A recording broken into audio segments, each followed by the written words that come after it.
இப்போ நம்ம இந்த வீடியோவில் வந்து ஃபோட்டோபியா, அதாவது நம்மள்ட்ட ஒரு ஃபோட்டோ ஒன்று இருக்குது, அதில் எனக்கு ஒரு குறிப்பிட்ட ஏரியா மட்டும் கட் பண்ணி எடுக்கணும்.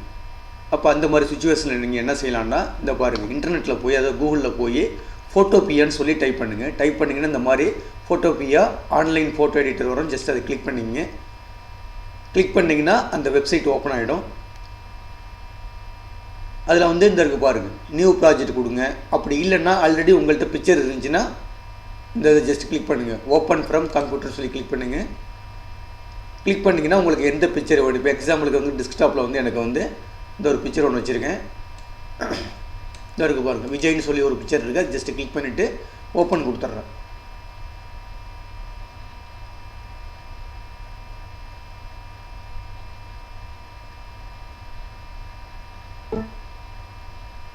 ஓப்பன் கொடுத்தோன்னா இந்த பிக்சர் இந்த மாதிரி வந்துருச்சு. எனக்கு இதில் வந்து ஒரு குறிப்பிட்ட ஏரியா மட்டும் கட் பண்ணி எடுக்கணும். அப்போ இந்த இருக்குது பார்த்தீங்களா, ரெண்டாவது இந்த ஆப்ஷன் இருக்குது பாருங்கள். இந்த இது வந்து மார்க்கியூ டூல், அதாவது மார்க்கியூ டூல்பாங்க. ஜஸ்ட் அதை கிளிக் பண்ணிங்க.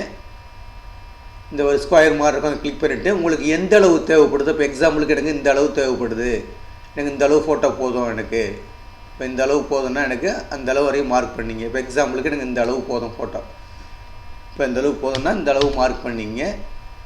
எந்த அளவு வேணுமோ அந்த அளவு இந்த மாதிரி ஒரு ஸ்கொயர் மாதிரி போட்டிங்கன்னா போதும். இந்த மாதிரி மார்க் பண்ணிங்க. மார்க் பண்ணிவிட்டு Ctrl+C கொடுத்துருங்க.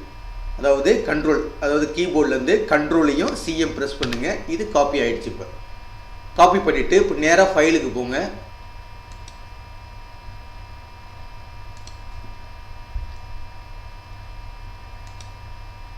ஃபைலில் போய் நியூ கொடுத்துருங்க.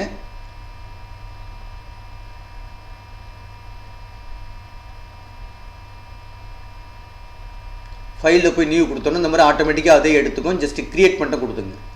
க்ரியேட் கொடுத்துட்டு Ctrl+V கொடுத்தீங்கன்னா போதும். இந்த இடத்துல வச்சுட்டு Ctrl+V கொடுத்தீங்கன்னா போதும். உங்களுக்கு எந்த அளவு கட் பண்ணுறீங்களோ அந்த அளவு கட் பண்ணி அழகாக பேஸ்ட் பண்ணிக்கலாம்.